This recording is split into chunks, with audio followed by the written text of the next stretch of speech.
خوب اعوذ باللہ من الشیطان الرجیم بسم اللہ الرحمن الرحیم وبہ نستعین وصلی اللہ علی محمد وآلہ الطاہرین اللہم صلی علی محمد وآل محمد. چلیں حکمت نمبر 194. وکان علیہ السلام یقول متى اشفی غیظی اذا غضبت احین اعجز عن الانتقام فیقال لی لو صبرت ام حین اقدر علیہ فیقال لی لو عفوت یا غفرت. عجیب یہ حکمت امام کی غصہ اور انتقام کے سلسلے میں ہے. پہلے الفاظ دیکھتے ہیں. متا یہ جانتے ہیں وقت اور زمان کے لیے آتا ہے. متا یعنی کب. اشفی شفی تسکین دینا، اتارنا، دل خالی کرنا. غیظ یعنی غصہ، اس میں یا متکلم لگی ہوئی ہے غیظی. غضب تو یہ غضبہ یغضبو سے غضبناک ہونا، ناراض ہونا، غصے ہونا ہے نا.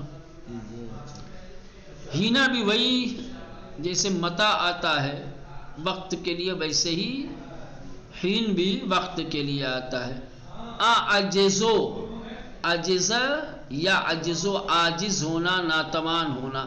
انتقام یعنی بدلہ. باقی اقدر و قادر ہونا علیہ. عفوتو یا غفرتو دونوں کا معنی ایک ہی ہے، بخش دینا، معاف کر دینا. ٹھیک ہے. غصے کی حالت میں کیا ہے، انتقام کی حالت اور کیفیت کو امام بیان کر رہے ہیں.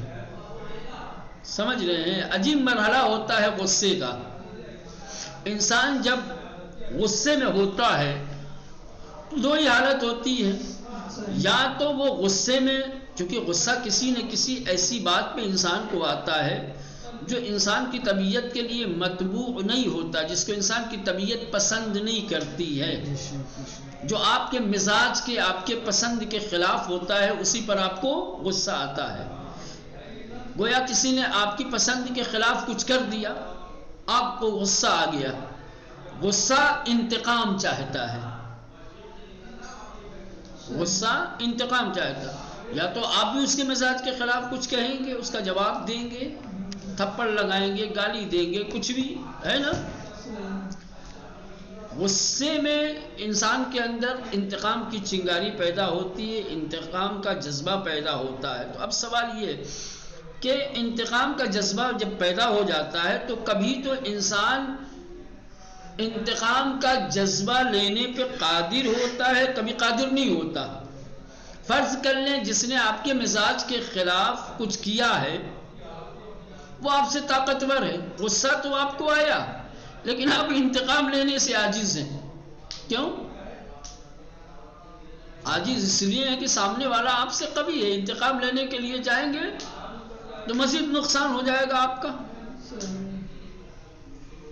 پٹ جائیں گے آپ. بھلائی اسی میں ہے کہ خاموش ہو جاؤ. ٹھیک. تو ایک یہ حالت ہوتی ہے کہ غصہ ہے اور غصے میں انتقام لینے پہ قادر نہیں ہے.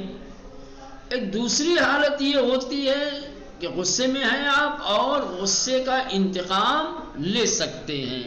تو جہاں یہ دو حالتیں ہیں اور ان دونوں حالتوں کے لیے دو اور چیزیں غصے دار انسان کے لیے بیان کی گئی ہیں جو اس کے لیے کمال ہے، جو اس کے لیے کمال ہے. تو پھر آدمی انتقام لے کب، غصہ خالی کیسے کرے؟ دیکھیے پہلی حالت میں جب آپ انتقام لینے کی قدرت نہیں رکھتے تو وہاں کہا جاتا ہے ارے بھیا صبر کرو. صبر کی دہائی دے دی جاتی ہے. انسان کو صبر کرنا پڑتا ہے، تحمل کرنا پڑتا ہے. لوگ کہتے ہیں ارے بھائی چھوڑو جانے دو نا. یا اگر کوئی نہیں بھی کہے گا، انسان سمجھدار ہوگا تو خود بخود سب سے پہلے صبر ہی اس کے سامنے، یار صبر کر لوں تو بہتر ہے، انتقام اور بدتر ہو جائے گا۔ اچھا، جہاں قادر ہوتا ہے وہاں کہا جاتا ہے کہ عفو، عفو کر دو، معاف کر دو، کیونکہ کریم انسان سب سے بڑا، سب سے شجاع اور سب سے بہادر انسان وہ ہوتا ہے کہ جو انتقام کی قدرت رکھتے ہوئے، تو یہ امام حسین امیر المومنین علیہ السلام نے درد بیان کیا کہ مجھے بھی غصہ آتا ہے کبھی کبھی، ہاں یہ جو حالات پیدا ہو رہے ہیں میرے لیے مجھے غصے دار بنا رہے ہیں، آگ لگی ہوئی ہے میرے سینے میں، لیکن اس غصے کو تسکین کیسے دوں؟ صبر کے ذریعے سے۔ انتقام لینے جاتا ہوں تو لوگ کہتے ہیں معاف کر دوں، انتقام نہیں لیتا ہوں تو سب کیسے خالی ہوگا؟ نہ صبر غصے کو خالی کرنے دے رہا ہے اور نہ ہی عفو بخشش، چونکہ دونوں ان کے اندر تھی، صبر و تحمل بھی بے مثال تھا اور عفو بخشش بھی بے مثال تھی۔ تو ایسے موقع پہ امام فرماتے تھے کہ میں کیا کروں یار، میں اپنے غصے سے خود بخود میں خود جل رہا ہوں، غصے میں آگ بگولا ہوں، غصے میں۔ غصہ صرف ٹھنڈا ہوتا ہے کس سے؟ غصے کی تسکین کب ہوتی ہے؟ انتقام سے۔ اور انتقام کی یہ دو ہی مرحلے، یا انتقام لینا ممکن ہے یا ممکن نہیں ہے۔ جہاں ممکن نہیں ہے وہاں صبر دامنگیر ہو جاتا ہے تو پھر غصہ نکل نہیں پاتا، جہاں انتقام لینے کی قدرت ہے وہاں عفو بخشش کی دہائی دے دی جاتی ہے، پھر غصہ نکل نہیں پاتا۔ تو غصے سے بھرا ہوا میں اپنا غصہ کہاں خالی کروں؟ لوگ تو کر لیتے ہیں جن کے اندر یہ خوبیاں نہیں ہیں، ہے نا، پیٹ جاؤں تب بھی لیکن غصہ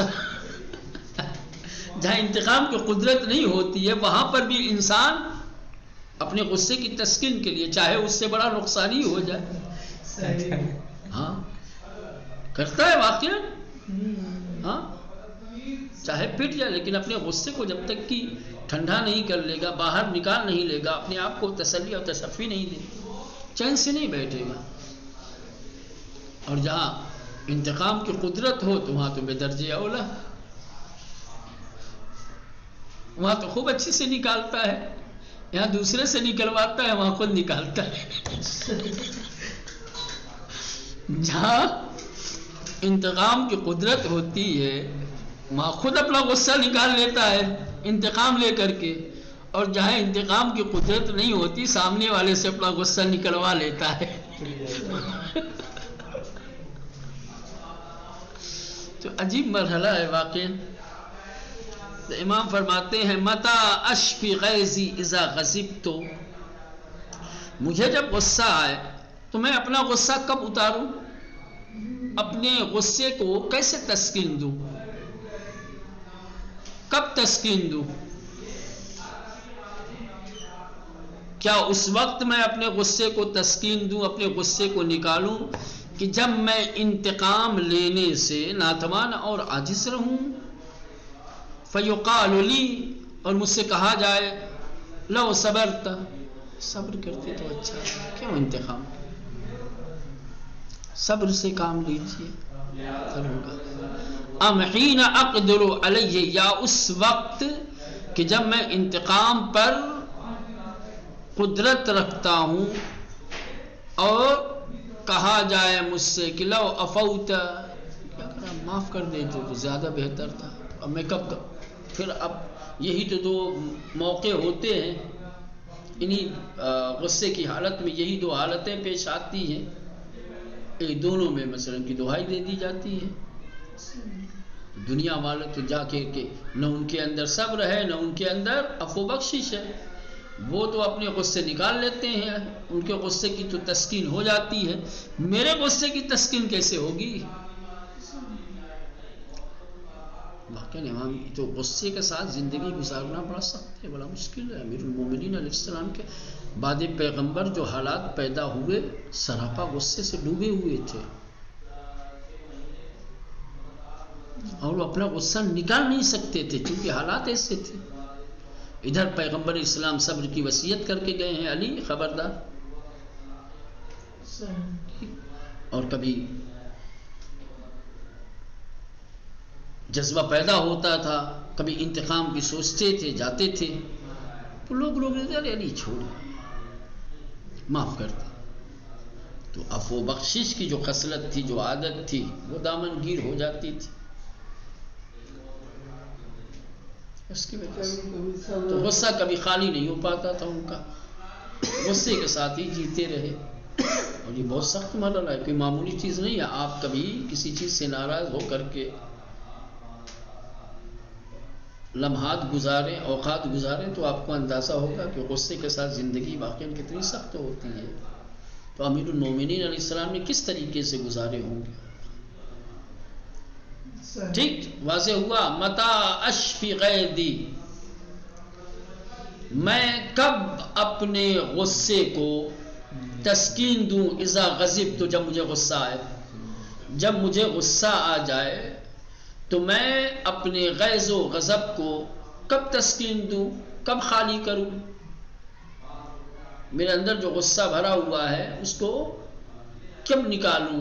احین اعجز عن الانتقام، کیا اس وقت کہ جب میں انتقام سے عاجز اور ناتوان رہوں. فیقال لی، اور لوگ مجھ سے کہیں کہ لو صبرت، صبر کرے تو زیادہ بہتر ہے.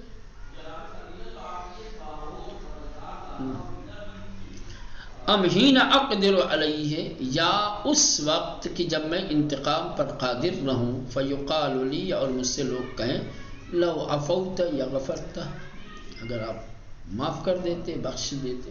یہ ساتھ ٹھیک. چلیں اس کے آگے حکمت نمبر 195. ٹھیک.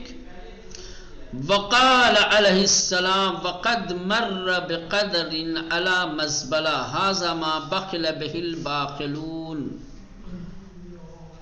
وروی فی خبر آخر انه قال ھذا ما کنتم تتنافسون فیہ بالامس. اب یہ دیکھیں پھر بہت گہری اور بہت ہی عمیق بات آ گئی ہے، سمجھ رہے ہیں.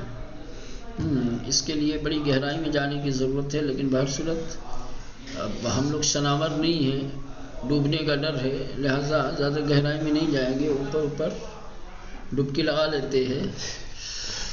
ٹھنڈی بھی بہت ہے. ہاں ٹھنڈی بھی ہے، ویسے پانی میں نہیں جانا چاہیے. وقال علیہ السلام، امام فرماتے اس میں مر یمر گزرنا، بقذر کہتے ہیں گندگی، قذر یعنی گندگی. مزبلہ، مزبلہ جانتے ہیں جہاں کوڑا کرکٹ ہوتا ہے، جہاں گندگی ہوتی ہے اس کو کہتے ہیں مزبلہ. باخلہ یبخلو، بخل کرنا، کنجوسی کرنا. باخلون اسی کی اس میں فاعل ہے، باخل، باخلان، باخلون، بخل کرنے والے. ٹھیک. یہ حدیث دو طریقے سے آئی ہے. ایک تو اوپر جو ابھی آپ نے گزرا دیکھا آپ نے، ایک دوسری خبر میں دوسری روایت کے مطابق اس طریقے سے امام نے فرمایا ہے. قال ھذا ما کنتم تتنافسون فیہ بالامس. مقابلہ، تنافس یعنی مقابلہ، ایک دوسرے سے مقابلہ کرتے تھے اسی کے بارے میں. امس یعنی گزشتہ، کل، گزرا ہوا وقت. امس یعنی کل. ٹھیک ہے. اس کا موضوع کیا ہے؟ موضوع یہ ہے کہ امام کہیں سے گزر رہے تھے تو امام کی نظر گندگی کے اوپر پڑی. سمجھ رہے ہیں؟ البتہ یہ خاص طور سے مزبلہ جہاں پہ مثلا کہ گھوڑے وغیرہ کی وہ ہوتی ہے نا لیڈ، جہاں پہ گھوڑے باندھے جاتے ہیں، استبل جس کو کہہ لو. چلو استبل کے پاس سے گزر ہوا تو استبل میں ظاہر سی بات ہے خالی جانور تھوڑی ہوتے ہیں، جانور کی گندگی بھی ہوتی ہے. تو امام کی جانور کی گندگی کے اوپر جو ہے نظر پڑی تو اس وقت امام نے فرمایا ھذا ما بخل بہ باخلون. یہ وہ ہے جس کے ساتھ بخل کرنے والوں نے بخل کیا. کیا مطلب ہے؟ یہ کیا ہے جس کے ساتھ بخل کرنے والوں نے بخل کیا؟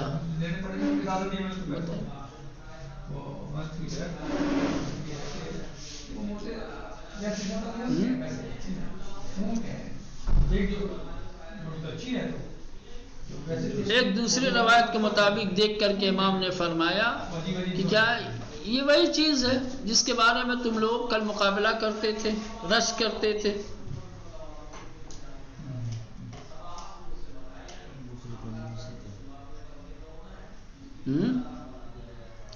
دو طریقے سے آپ کا گزر ہوا استبل سے، جہاں گھوڑے باندھے جاتے ہیں وہاں پہ غلاظتیں بھی تھیں، ٹھیک، گندگی تھی. اس کو دیکھ کر کے امام نے فرمایا کہ یہ وہ ہے جس کے ساتھ بخل کرنے والوں نے بخل کیا. دوسری روایت ہے کہ اس میں امام نے فرمایا کہ یہ وہ جگہ ہے جس پر تم لوگ، یا یہ وہ ہے جس پر تم لوگ کل ایک دوسرے پہ رشک کرتے تھے. اب سنو، پہلی روایت کے مطابق امام کہنا یہ چاہتے ہیں کہ یہ وہ چیز ہے کہ جس پر بخل کرنے والے نے بخل کیا ہے. یعنی امام نے توجہ دلائی ہے کہ یہ جو چیز دیکھ رہے ہو تم، اسی کے لیے سب کچھ بچا رہے تھے، رکھو آپ گھر میں. یہ کس کام کا ہے؟ اسی لیے تو نہیں دے رہے تھے آپ تو کسی کو، کسی فقیر کو، کسی غریب کو، کسی ضرورت مند کو، اسی لیے کہ یہاں پہنچو گے، رکھو آپ. یعنی اس کا نتیجہ کیا ہے؟ دوسروں کو کھلایا ہوتا، پلایا ہوتا تو کم سے کم کچھ کام بھی آتے، ہے نا؟ ذخیرے آخرت بنتے تمہارے لیے، دوسروں کے کام آتے. سب اپنے پیٹ میں رکھا، نکال دیا.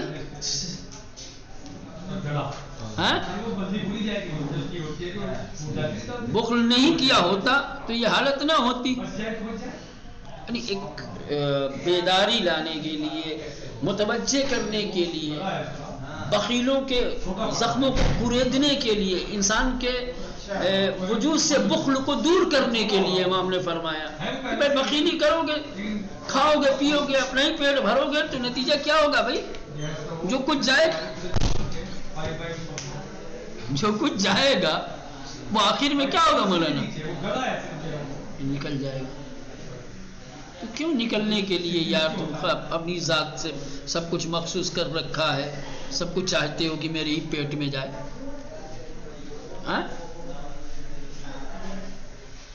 اس کا نتیجہ یہی ہے، نکلے گا، گندگی پھیلے گی، گندگی کے علاوہ اور کچھ نہیں ہوگا. تو اس کے لیے بخل کیوں کرنا بھائی؟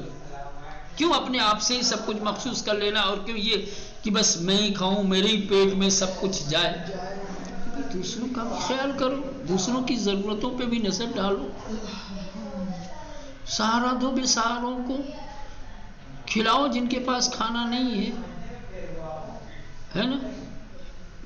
یہ توجیہ کی جا سکتی ہے پہلے والے جملے کے. اور دوسرے والے کے مطابق یار تم لوگ جو ہے ایک دوسرے پہ جو فخر و مباحت کرتے تھے اسی کے لیے، یعنی یہ فخر کی چیز ہے، یہ کوئی فخر کی بات ہے، یہ کوئی امتیاز کی بات ہے. اسی پہ کل تم لوگ رش کرتے تھے، میرے پاس 10 گھوڑے، 20 گھوڑے، یہ گھوڑے، وہ گھوڑے، ہے نا؟ ایسا گندگی کیا اور کچھ ہے نہیں. رشک اس پہ کرو جو تمہاری زندگی سے غلاظت کو دور کرے، نہیں یہ کہ تمہاری زندگی میں غلاظتیں پھیلائیں. یہ رشک کرنے کی چیز نہیں ہے. 4 گھوڑے 10 گھوڑے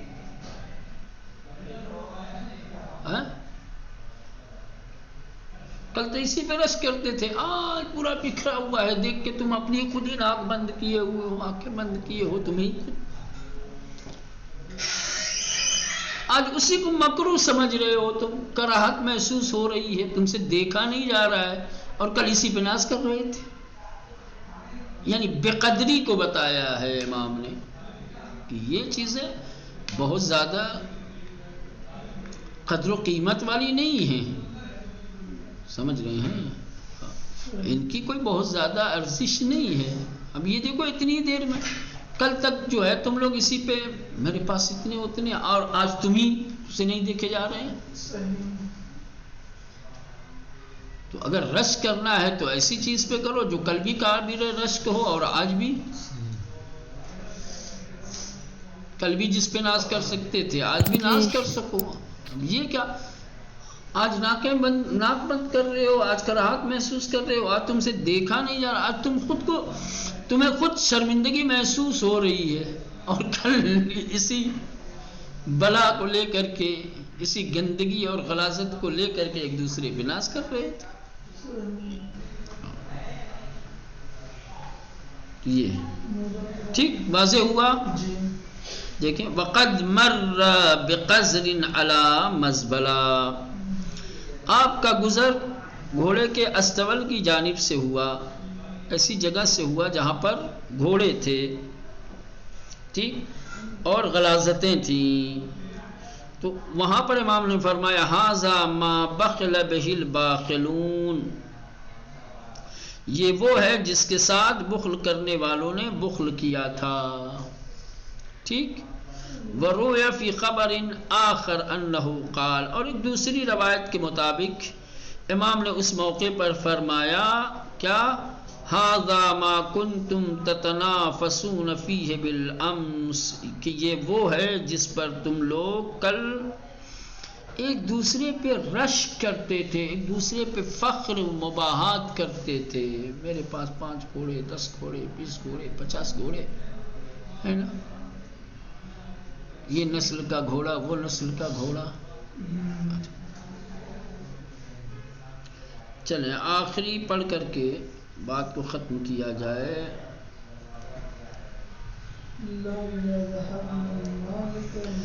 چلیں حکمت نمبر 196، وقال علیہ السلام لم یذهب من مالک ما وعدک،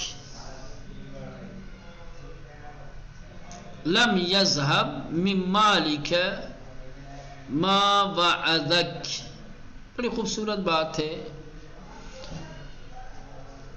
امام علیہ السلام اپنی اس بیان میں، اپنی اس حکمت میں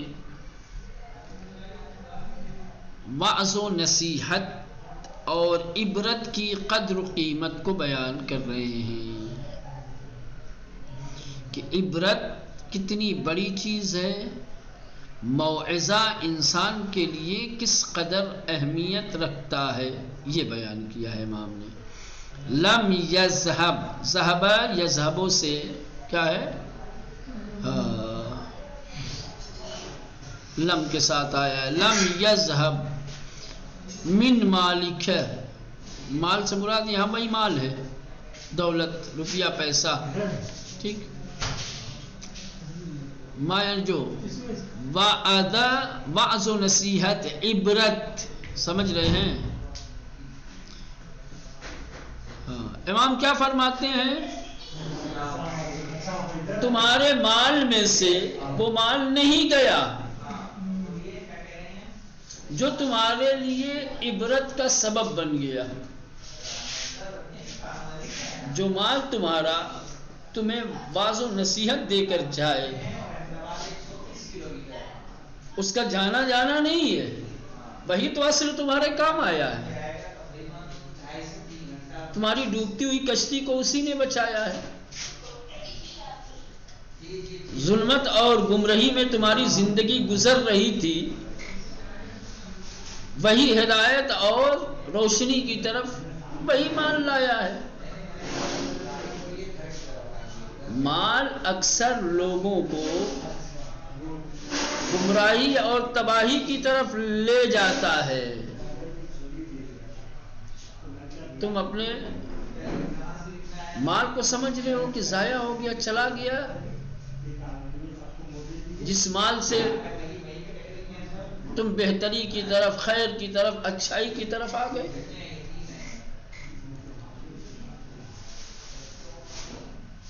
مال اگر انسان کو گمراہ کر رہا ہو، راہ ہدایت سے بھٹکا رہا ہو، تو یہ آنا بھی جانے جیسا ہے. مال آ رہا ہو، لیکن جو مال آ رہا ہے آپ اکٹھا کر رہے ہیں، وہ آپ کے لیے گمراہی کا سبب ہے، وہ آپ کی ذلت کا سبب ہے، وہ آپ کو بدبختی کی طرف لے جا رہا ہے. تو ایسے مال کی کیا ارزش جو آپ کی ارزش کم کر دے؟ ایسے مال کی کیا قیمت جو آپ کو بے اوقات بنا دے؟ ایسے مال کا کیا فائدہ جو آپ کو کل بدبخت بنانے والا ہے؟ ایک مال تھا آپ کے پاس، چلا گیا، لیکن اچھی جگہ پہ گیا ہے. وہ مال گیا تو آپ کو کچھ سبق دے کے گیا ہے، کچھ نصیحت دے کے گیا ہے، آنکھیں کھول کر کے آپ کو گیا ہے، آپ کی گیا ہے. تو امام فرماتے ہیں کہ یہ مال گیا نہیں ہے، یہ جانا نہیں ہے. سمجھ رہے ہیں؟ یہ جانے پہ افسوس کبھی مت کرنا، یہی حقیقت میں آپ کے کام آیا ہے. اگر یہ نہ جاتا تو آپ بیدار نہ ہوتے. تو جانا کیسا؟ کھویا تو نہیں کچھ. اگر یہ پیسہ نہ گیا ہوتا تو آپ تاریکیوں سے نکلتے کیسے؟ آپ گمراہیوں سے نکلتے کیسے؟ آپ پستیوں سے نکلتے کیسے؟ آپ جہالت سے نکلتے کیسے؟ لیکن اگر آپ کا مال گیا لیکن آپ کے لیے عبرت اور موعظہ چھوڑ کے گیا، یا آپ کے لیے عبرت اور موعظہ کا سبب بن کر کے گیا، تو اس مال کو خبردار جانا مت سمجھنا. وہی تو ہے تمہارے پاس، وہ آپ کو قیمتی بنا رہا ہے، وہ آپ کو عزت مند بنا رہا ہے، وہ آپ کو جہالت سے علم کی طرف لا رہا ہے. وہی کہہ رہے ہیں امام فرماتے ہیں، یعنی امام فرما رہے ہیں کہ عبرت کے لیے، نصیحت کے لیے مال بھی اگر خرچ کرنا پڑے تو خرچ کرو، اس کو خرچ مت سمجھو. سمجھ رہے ہیں؟ اگر آپ کو موعظہ کے لیے، نصیحت کے لیے سرمایہ خرچ بھی کرنا پڑے تو خوشی خوشی خرچ کر دو، کیونکہ نصیحت اور عبرت کے حصول کے لیے پیسہ کا خرچ کرنا، یہ حقیقت میں خرچ نہیں کرنا ہے، یہ پیسے کا جانا نہیں ہے، بلکہ اس سے آپ جتنا خرچ کریں گے اس سے کہیں زیادہ سرمایہ آپ کو ملے گا. لیکن جس پیسے سے کوئی عبرت حاصل نہ ہو، کوئی سبق نہ ملے، وہ حقیقت میں جانا ہے.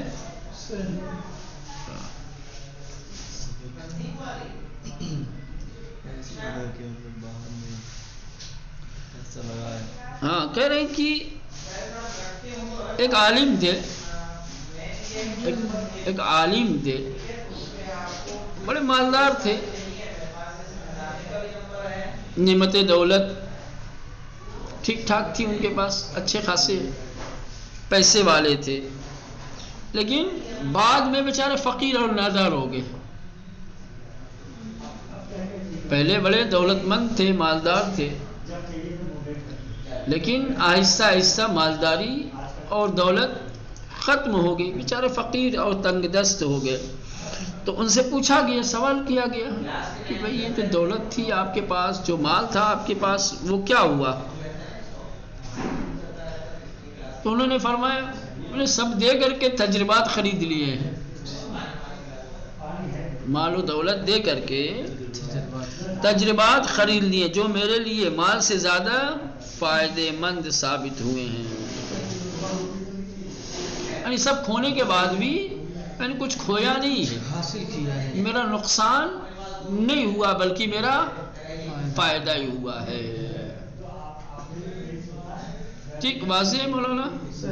لم یذهب من مالک، تمہارے مال میں سے جانے والا نہیں ہے،